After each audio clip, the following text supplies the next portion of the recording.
Salut tout le monde, j'espère que vous allez bien et bienvenue dans cette nouvelle vidéo. Donc, on est maintenant rendu en 2026 et aujourd'hui, eh bien, je vais vous expliquer une bonne fois pour toutes comment devenir riche cette année et comment atteindre littéralement tous vos objectifs. Donc, pour moi, 2025 a été ma meilleure année. J'ai réussi à générer plusieurs millions de profits, donc vraiment de l'argent qui me reste dans mes poches. Ça a été une année juste incroyable, autant au niveau trading, par rapport à mes investissements et par rapport à mes entreprises. Et donc, ben, comment tout ça est possible? Comment est-ce que ça se fait qu'un jeune comme moi, qui vient pas d'une famille riche, j'ai commencé littéralement avec rien, j'ai pas de diplôme ou quoi que ce soit, comment ça se fait qu'un jeune comme moi arrive à générer autant d'argent? Comment est-ce que c'est possible? Comment est-ce qu'on peut se rendre à ce niveau de succès alors que la majorité des gens aujourd'hui ont de la difficulté à joindre les deux bouts? Eh bien, c'est exactement ce que je vais vous expliquer et aujourd'hui, je vais vous présenter le processus exact que moi-même je suivrais si je devais recommencer à partir de zéro pour justement me rendre à ce niveau-là et ce le plus tôt possible. Donc cette vidéo-là est réellement, je pense, la vidéo la plus importante que vous allez écouter pour commencer l'année parce que c'est réellement ça qui va vous aider à mettre les choses en place. Et au final, eh bien, vous avez le pouvoir de déterminer est-ce que cette année va être différente que toutes les autres ou est-ce que malheureusement vous allez peut-être répéter ce que vous avez déjà fait, c'est-à-dire d'avoir des objectifs en début d'année, mais malheureusement de ne pas réellement les accomplir. Donc aujourd'hui, on va faire en sorte que ça, ce soit différent et que vous ayez justement des résultats. Donc guys, j'espère que vous êtes excités pour la vidéo d'aujourd'hui. Si oui, mettez-y un like. Assurez-vous également d'être abonné à la chaîne si ce n'est pas déjà fait. Et sans plus tarder, rentrons directement dans le vif du sujet. Donc la première étape pour faire en sorte que cette année soit votre meilleure année, c'est de tout simplement commencer par briser ses croyances limitantes. Donc au début de la vidéo, quand je vous ai dit que j'ai généré plusieurs millions cette année, eh bien, quelle a été votre réaction? Est-ce que vous vous êtes dit « Oh wow, c'est incroyable » ou est-ce que vous vous êtes dit « je ne sais pas si moi je vais être capable de me rendre là, je pense que c'est impossible » et des choses comme ça. Et malheureusement, eh bien, si votre réaction a été dans ce sens-là, eh bien, c'est fort probablement parce que vous avez des croyances limitantes, c'est-à-dire que vous avez des pensées qui vous limitent par rapport à qu'est-ce que vous pouvez réellement accomplir. Et ça, c'est l'un des points, je pense, qui bloque le plus de personnes de réussir. Et je le sais parce que moi-même, j'ai passé par là. Quand j'étais plus jeune, puis que je venais de me lancer en trading puis en business, eh bien, comme j'ai dit, je viens pas d'une famille riche, il n'y a personne qui m'a rien donné ou quoi que ce soit. Fait que j'ai commencé littéralement à partir de zéro et moi-même, j'avais énormément de croyances limitantes. Surtout qu'il y a 10 ans, quand je me suis lancé en trading, surtout ici au Québec, ben, le trading, c'était pas quelque chose qui était connu, c'était pas quelque chose qu'on voyait du monde réussir dedans. Et donc, pendant longtemps, j'ai moi-même eu des croyances limitantes par rapport à ça et je me disais, est-ce qu'on peut vraiment réussir? Est-ce que je vais vraiment être capable d'y arriver? Et le jour où j'ai réussi à briser ces croyances-là, eh bien, c'est là que ça a vraiment commencé à accélérer et que j'ai réussi à aller chercher le prochain niveau. Parce que si vous avez ce type de croyance-là, eh bien, vous vous enlevez littéralement toute possibilité de réussir. Donc, si au plus profond de vous, vous pensez que c'est impossible de, par exemple, faire des millions ou peu importe, eh bien, inévitablement, vous n'allez jamais vous rendre à ce point-là parce que vous pensez que c'est impossible et vos actions vont justement matcher vos croyances. Donc, au lieu d'avoir ce type de raisonnement-là, eh bien, il faut réussir à briser ces croyances limitantes et à tomber dans un état d'esprit d'abondance où ce que vous croyez réellement que tout est possible. Et au final, ben, c'est la réalité. S'il y a d'autres personnes qui ont réussi à le faire, eh bien, n'importe qui peut y arriver aussi. Il suffit d'avoir les bonnes croyances, les bons systèmes, de mettre les efforts. Puis au final, c'est rien de bien compliqué, mais la base de la base de la base, c'est de briser ces croyances limitantes. La grande majorité des gens aujourd'hui dans notre société ont des croyances limitantes et si vous avez ça, eh bien, c'est le premier point qu'on doit travailler dessus. Donc, vous devez vous ouvrir l'esprit à, OK, qu'est-ce qui est possible d'accomplir? Et quand vous réalisez que littéralement, ben, tout est possible, eh bien, c'est là que justement, ça va débloquer votre vision et que ça va vous permettre de réellement commencer à progresser vers vos objectifs. Et honnêtement, guys, le meilleur conseil que je peux vous donner pour réellement réussir à faire ça, ben, c'est de tout simplement arrêter de se comparer aux normes de la société. Parce qu'aujourd'hui, on vit dans une société où on parle tout le temps de la moyenne. Quand on est à l'école, on passe l'examen et si on est au-dessus de la moyenne, ben, on est content. Si on a un salaire au-dessus de la moyenne, ben, on est content. Donc, les gens se comparent tout le temps à la moyenne. Mais si vous voulez atteindre un très, très, très, très haut niveau de succès, ben, de se comparer à ce qui est moyen, ça sert absolument à rien. Il faut viser le top 1% et se comparer justement à ces personnes-là. Parce que si vous êtes capable de réellement vous inspirer de ça, eh bien, c'est là que ça va accélérer beaucoup plus. Tandis que si vous vous comparez à simplement ce qui est moyen et que vous vous contentez d'être juste un peu au-dessus de ça, ben, c'est sûr que c'est en soi très limitant et que justement, ça va vous empêcher d'avancer beaucoup plus loin. Donc, bref, si vous voulez faire en sorte que 2026 soit réellement une année différente pour vous, arrêtez de vous comparer à la moyenne, brisez littéralement toutes les croyances limitantes que vous avez et prenez le temps de faire l'exercice. Littéralement, asseyez-vous, prenez une feuille de papier et réfléchissez à, OK, c'est quoi mes croyances? Écrivez tous les points qui sont négatifs et à tous les jours, répétez-vous que non, OK, ces points-là sont pas vrais, ça existe uniquement dans votre tête et si vous êtes capable de briser ça, là, ça va fonctionner, OK? La base de la base de la base, c'est d'avoir justement un bon état d'esprit et de faire du développement personnel parce que quelqu'un, encore une fois, qui a des croyances limitantes, ne va jamais être capable de se rendre à un haut niveau. Donc, il faut commencer par travailler là-dessus, c'est quelque chose qui est hyper important. Maintenant qu'on a réussi à briser ces croyances limitantes et qu'on croit fermement que littéralement, ben, tout est possible, la deuxième étape du processus va être d'avoir une vision extrêmement claire de votre futur. Donc, quand on parle d'avoir une vision, ben, c'est littéralement d'être capable de s'imaginer, eh bien, c'est quoi votre vie de rêve? OK? C'est quoi votre travail? Où est-ce que vous habitez? Quelle voiture vous conduisez? Quel type de liberté vous avez? Bref, d'être capable de réellement se visualiser en étant dans cette situation-là.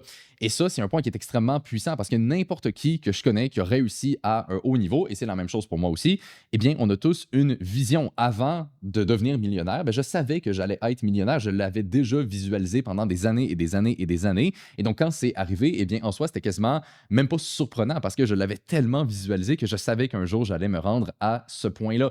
Et ce niveau de confiance-là, j'ai réussi à l'avoir grâce justement au premier point, c'est-à-dire de briser les croyances limitantes. Mais donc, le fait d'avoir une vision, c'est quelque chose qui est extrêmement important. Si vous ne savez pas pourquoi vous travaillez et c'est où exactement que vous vous en allez, eh bien, évidemment, ça ne sera pas motivant, puis vous n'allez pas avoir vraiment cette ligne directrice que vous allez être capable de suivre. Donc, le fait d'avoir une vision extrêmement claire de qu'est-ce que vous voulez, c'est selon moi l'un des points les plus importants. C'est quelque chose qui va vous garder ancré par rapport à vos objectifs. Et même quand ça va devenir difficile, bien, vous allez justement vous rappeler de cette vision-là. Vous allez justement vous dire, je ne travaille pas pour rien et je sais que c'est ça que je veux avoir et je sais que je vais être capable d'y arriver. Et donc ça, c'est réellement la deuxième étape à avoir pour faire en sorte que le reste puisse débloquer par la suite. La troisième étape du processus, et ça, c'est l'un des points où ce que la majorité des gens se trompent, c'est d'écrire ses objectifs.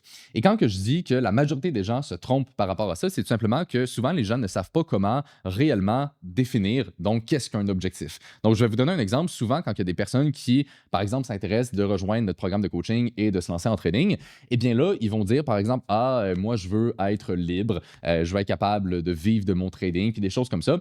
Mais on s'entend que quand on y pense, ben, c'est très vague comme objectif. OK, tu sais, c'est quoi être libre? Qu'est-ce que ça veut dire concrètement? Eh bien, en soi, donc, c'est beaucoup trop vague. Et c'est justement pour ça que la majorité des gens n'arrivent pas à atteindre ce niveau-là, parce qu'ils disent vouloir être libre, mais ils ne savent pas réellement, eh bien, ça veut dire quoi être libre? C'est combien d'heures de travail par semaine? C'est quel type de revenu? OK? Il faut que ce soit précis. Un objectif doit être précis, il doit être mesurable et il doit surtout avoir une deadline. OK? Il faut que ce soit le plus organisé possible. Parce que si vous commencez l'année puis vous dites, OK, cette année, je veux être rentable en trading, je veux être libre, ça fait aucun sens. OK? Encore une fois, c'est quoi être rentable en trading? Ça veut-tu dire de faire des mois à 10 000? Ça veut-tu dire de juste avoir des trades gagnants sur un compte de démo ou sur une firme ou peu importe? Bref, c'est quoi être rentable? C'est quoi être libre? OK? Il faut définir ses objectifs et il faut que ce soit le plus précis possible. Donc, une fois que vous avez ces objectifs-là, eh bien, après, une autre bonne habitude à avoir, c'est de justement le diviser le plus possible. Et ça va déjà paraître beaucoup moins difficile à accomplir. Donc, par exemple, si vous vous dites, OK, je veux générer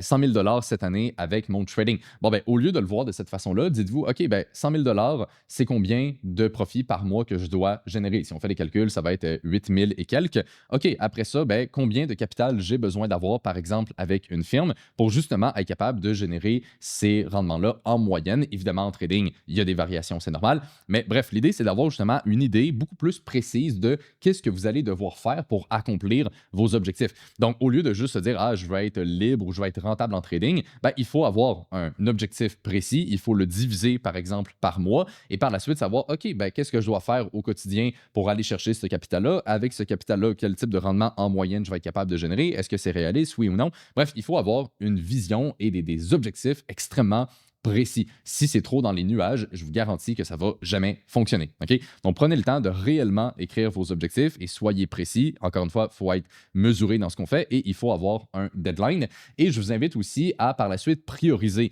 vos objectifs. OK? Parce que, évidemment, vous allez avoir plusieurs objectifs cette année, ce qui est une bonne chose, mais vous devez faire en sorte qu'il y ait une priorité. Parce que la réalité, c'est que vous n'allez pas être capable de donner votre 100% sur littéralement tous vos objectifs. Ça fait juste aucun sens. Donc, en réalité, ce qu'il faut faut faire, c'est regarder les objectifs que vous avez, en mettre un en priorité que vous allez réellement concentrer la plupart de votre attention là-dessus et par la suite découler les autres qui suivent. OK?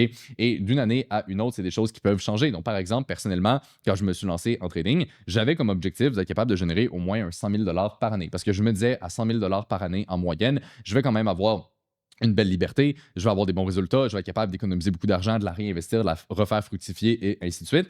Et une fois que j'ai atteint cet objectif-là, eh bien, par la suite, j'ai commencé à travailler sur d'autres objectifs. Donc, vous voyez, c'est quelque chose qui est très graduel et il faut arriver à les prioriser. Mais donc, le plus important ici, c'est de juste avoir quelque chose qui est clair, qui est précis. C'est réellement la fondation d'un bon objectif. Donc, maintenant qu'on est rendu dans une situation où ce qu'on a enlevé ses croyances limitantes, on sait où est-ce qu'on s'en va sur du long terme et on a des objectifs qui sont clairs.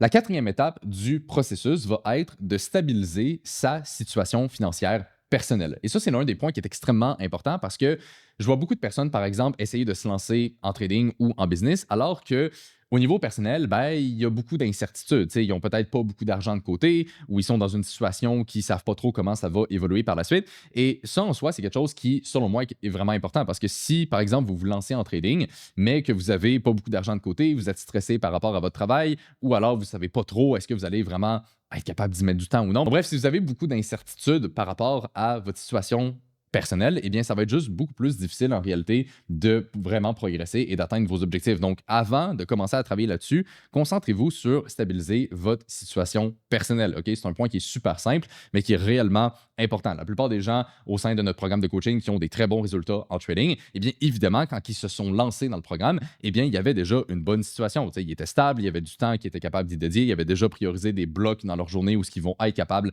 de se concentrer sur le trading et ainsi de suite. OK? Donc, c'est super important de déjà avoir une bonne situation. Personnellement, je suis gros sur tout ce qui est le fait d'être organisé, le fait d'avoir vraiment une structure au quotidien que vous allez suivre. Et quand c'est le plus clair possible, eh bien, c'est là que vous allez réellement savoir sur quoi vous devez travailler, quand est-ce que vous allez être capable de le faire et qu'au final, ça va réellement progresser. La cinquième étape du processus, et celle-ci, je pense que c'est probablement l'étape au final qui est la plus importante de tout ce qu'on vient de voir jusqu'à présent. C'est-à-dire que si vous voulez réellement devenir riche, si vous voulez réellement atteindre une grosse liberté financière, OK, ça va passer par avoir une compétence à haut revenu. Concrètement, ce que ça veut dire, c'est qu'une compétence à haut revenu, c'est tout simplement un skill que vous avez qui vous permet de générer de l'argent et qui est décorrélé du temps.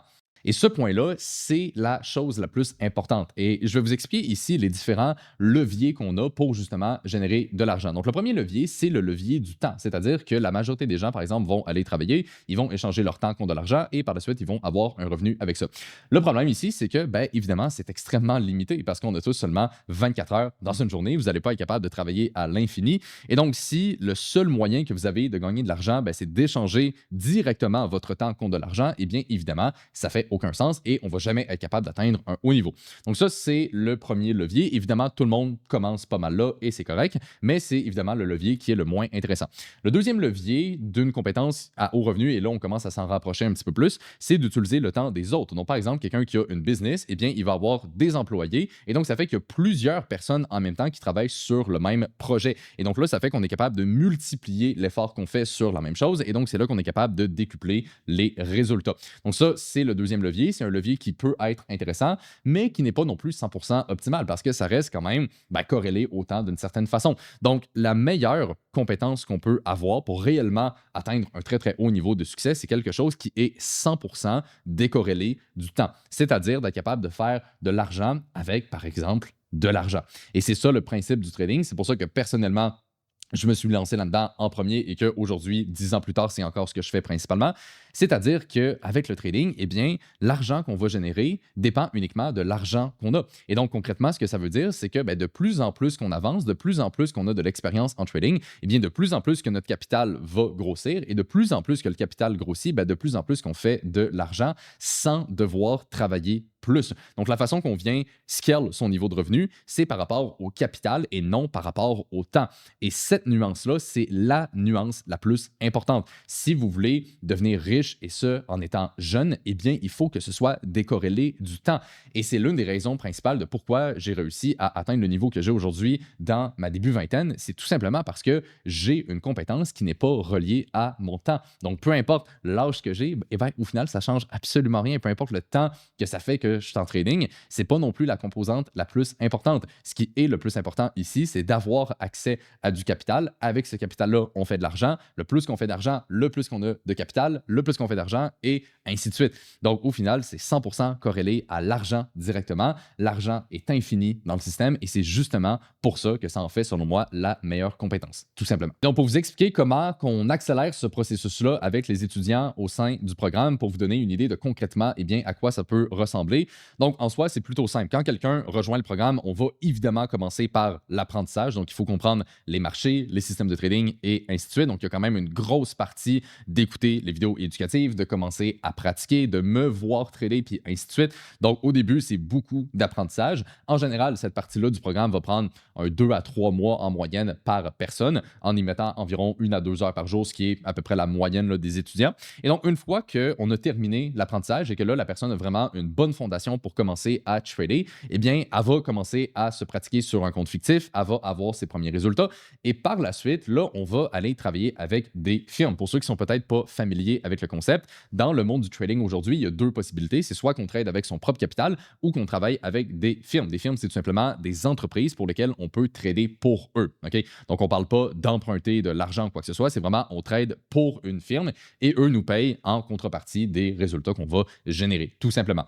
Souvent, cette alternative-là est vraiment intéressante parce que la majorité des gens n'ont pas un gros capital pour se lancer en trading et c'est tout à fait correct. Mais comme j'ai dit tantôt, le trading, ça scale par rapport au capital. Et donc, quelqu'un qui fait du trading sans avoir un gros capital, évidemment, le revenu va être relativement limité. Tandis que de l'autre côté, si on est capable de travailler avec une firme et d'avoir accès à beaucoup plus de capital, c'est là qu'on est capable de justement débloquer un autre niveau et ce, relativement rapidement. Donc, une fois que la personne est rendue rentable sur un compte fictif, elle va aller passer l'évaluation avec la firme et par la suite pouvoir se faire financer un capital. On parle de capital qui peut varier selon les firmes là, d'environ 100 000 à 500 000. Et donc, évidemment, quand on est rendu à trader avec des montants dans les 6 chiffres, eh bien, c'est là que ça devient vraiment intéressant. Donc, par exemple, si on est assez précis ici, mettons quelqu'un qui trade avec, par exemple, 400 000 US, qui est le maximum qu'on peut atteindre sur l'une des firmes avec lesquelles on travaille.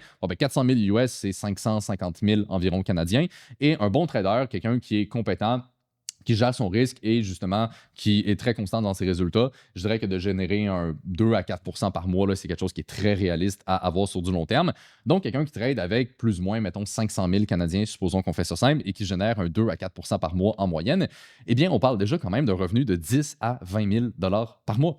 Et ça, c'est avec seulement une firme. Imaginez après ça ce qui peut arriver sur plusieurs années si la personne est capable d'aller chercher d'autres comptes avec des firmes et en plus de prendre cet argent-là et d'aller la retrader et d'aller la réinvestir par la suite de son côté.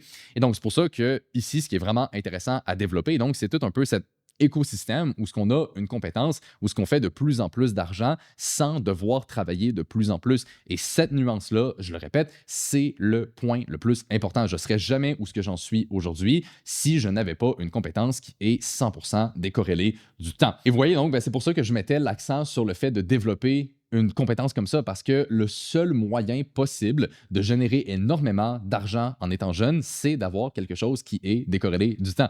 Je sais, je répète ce point-là tout le temps, mais c'est l'aspect le plus important. Si vous avez ça, tout le reste va commencer à se découler par la suite. Mais si on n'a pas ça, eh bien, évidemment, on va être limité dans tous les cas. Et donc, une fois qu'on a ça, eh bien, la 6e étape du processus va être de tout simplement rester focus là-dessus et de couper littéralement toutes les distractions. Aujourd'hui, je pense que l'une des raisons principales pourquoi la majorité des gens ont littéralement aucun succès, c'est tout simplement parce qu'il y a tellement de distractions dans notre société qu'au final, les gens ne sont pas capables de rester focus. S'ils commencent à faire de l'argent, ils vont vouloir aller la dépenser immédiatement. S'ils sont dans le processus de, par exemple, apprendre et de devenir rentable, eh bien, ils vont être distraits par leurs amis, par la malbouffe, par Netflix, puis ainsi de suite. OK? Bref, il y a tellement de distraction aujourd'hui. Et au final, c'est l'une des choses qui empêche le plus les gens de réellement progresser. Donc, si vous êtes capable de réellement couper tout le bruit alentour de vous, tu sais, de vraiment vous isoler dans votre monde et de uniquement vous concentrer là-dessus.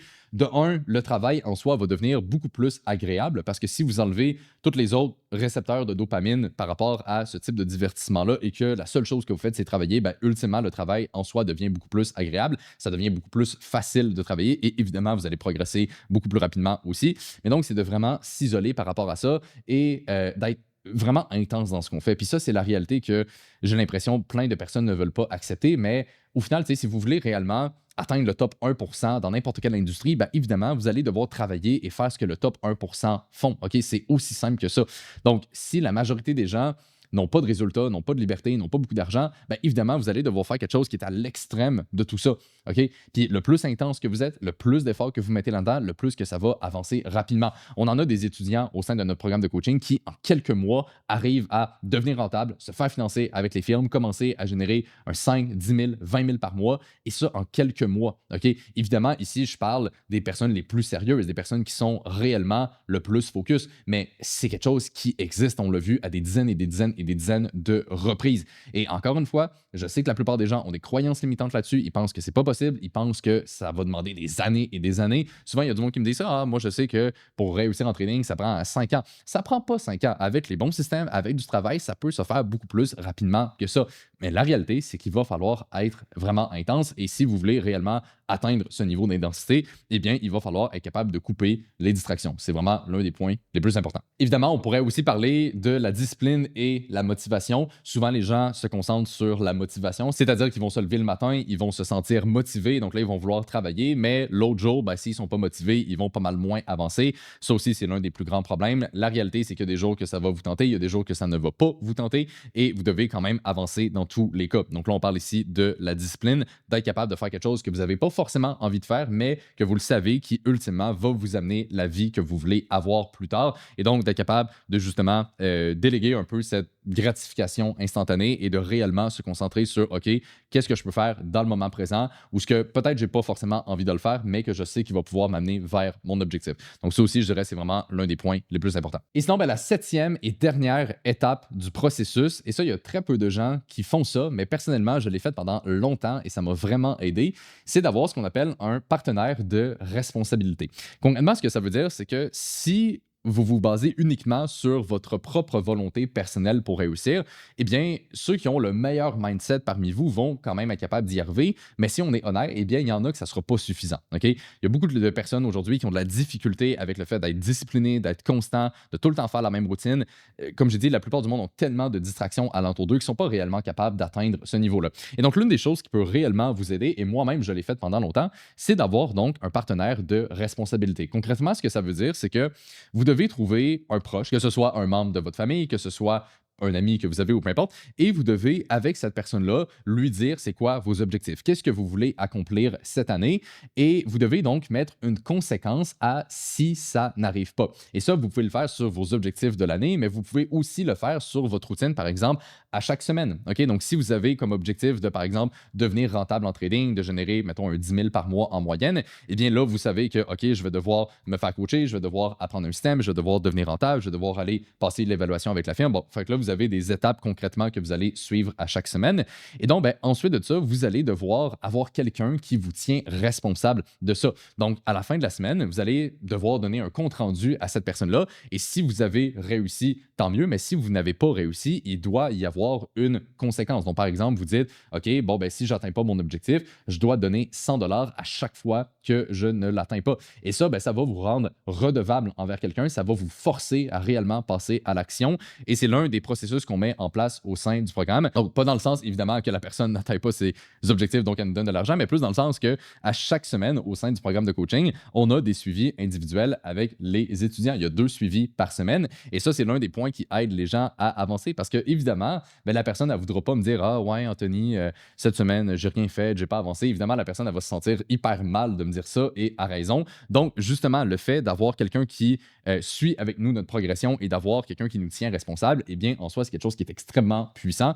Il y a très peu de gens qui font ça, mais en réalité, ça fonctionne vraiment bien et ça l'aide à rendre le tout beaucoup plus concret, tout simplement. Et en bonus de tout ça, ben, je rajouterais qu'il faut développer un sentiment d'urgence. Et ça, c'est l'un des points qui, personnellement, m'a énormément aidé à avancer plus rapidement. C'est-à-dire que souvent, en début d'année, les gens se disent justement, ah ben l'année vient de commencer, j'ai le temps, j'ai plusieurs mois devant moi et tout ça, ça va bien aller. Mais si vous vous dites ça, ben, en réalité, c'est une belle façon de justifier votre manque d'action et le fait de ne pas accomplir vos objectifs. Tandis que si vous vous dites, j'ai pas le temps, il faut que je réussisse le plus rapidement possible, il faut que ça l'avance, donc vous vous mettez réellement un vrai sentiment d'urgence par rapport à vous-même, eh bien là, ça va beaucoup plus progresser. Et la réalité, ben, c'est ça, c'est que le temps, il est limité. On ne sait pas le temps qu'on a ici. Et donc, la meilleure chose que vous pouvez faire, c'est de justement prioriser votre temps, prioriser vos objectifs et avoir une certaine urgence dans le fait de les accomplir. C'est quelque chose qui va vous aider à avancer beaucoup plus rapidement que 99% des gens. Donc voilà, guys, ça, c'est pas mal le processus que je mettrais en place. Si j'avais aujourd'hui à recommencer à partir de zéro et que je me disais, OK, cette année, ça va être différent. Cette année, je vais atteindre mes objectifs. C'est exactement ce que je ferais. OK? Donc, je commencerai par enlever mes croyances limitantes. Je développerai une vision extrêmement claire de mon futur. J'écrirai mes objectifs pour que ce soit réellement précis. Par la suite, avant de commencer à travailler sur ça, je vais juste m'assurer que ma situation financière personnelle est stable. Et ensuite, je me concentre sur développer une compétence à haut revenu, couper tout le bruit, développer une réelle discipline, trouver quelqu'un qui va me tenir responsable de faire tout ça et en étant 100% focus sur ce processus-là, vous allez être capable de réellement changer votre vie cette année. Et ça, je le crois fermement. Comme je dis, je l'ai vu avec des dizaines et des dizaines d'étudiants au sein du programme. Le processus en lui-même il est extrêmement simple, mais si vous êtes réellement capable de vous concentrer là-dessus à 100%, ça va faire la plus grande des différences. Et donc, ben, si justement, vous voulez vous lancer en trading cette année, si c'est votre priorité et que vous voulez réellement réussir là-dedans à un haut niveau, je vous invite, guys, à regarder le lien dans la description de cette vidéo-là. Ça va vous amener vers une autre vidéo qui est en fait une vidéo de présentation qui explique beaucoup plus en détail littéralement tout le processus qu'on met en place avec les étudiants au sein du programme de coaching pour réussir. Vous allez également avoir tous les détails sur les firmes que j'ai mentionnées aujourd'hui, c'est-à-dire comment ça fonctionne, comment on peut se faire financer un plus gros capital et ainsi de suite. Donc bref, vous allez avoir toutes les informations à ce niveau-là. Et par la suite, si c'est vraiment quelque chose qui vous intéresse d'aller encore plus loin, eh bien, vous allez avoir l'option de planifier un appel avec moi ou un membre de notre équipe pour voir tout simplement, ben, est-ce qu'on peut vous aider? Est-ce que la situation est bonne pour que vous vous lanciez là-dedans? Et est-ce qu'on est un bon fit pour travailler ensemble? Donc, regardez le lien dans la description de la vidéo. Allez écouter cette autre vidéo-là. Ça va rendre le tout encore beaucoup plus concret. Et par la suite, vous allez même avoir, donc, comme j'ai dit, l'option de planifier un appel pour qu'on voit si vraiment on peut vous aider et si on est prêt à y aller de l'avant. Donc, guys, j'espère que vous avez apprécié la vidéo. J'espère que ça vous a ouvert les yeux sur réellement qu'est-ce que vous devez mettre en place pour réussir. Si vous l'avez apprécié, évidemment, mettez un like. Je vous remercie de l'avoir écouté. Puis là-dessus, on se retrouve dans la prochaine.